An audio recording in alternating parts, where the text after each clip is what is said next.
Kita akan ikuti launching aplikasi Sintagelis dan juga Desa Model Binaan Dharma Bakti Nagari.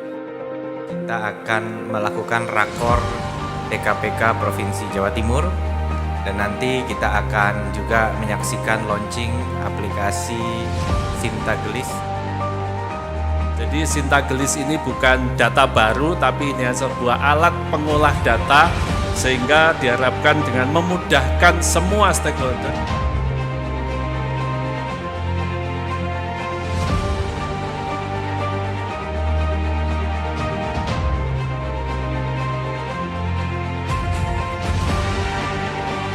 Sintagelis tidak bisa dipisahkan dari desa model binaan ini karena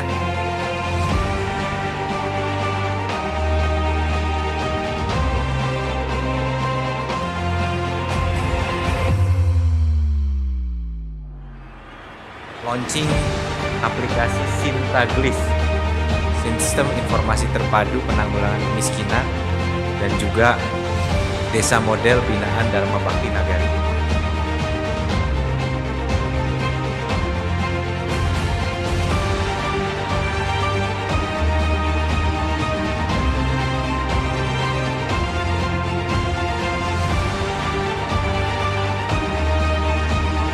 Aplikasi berbasis web ini dapat Bapak Ibu akses di sintagelis.jatimprof.go.id.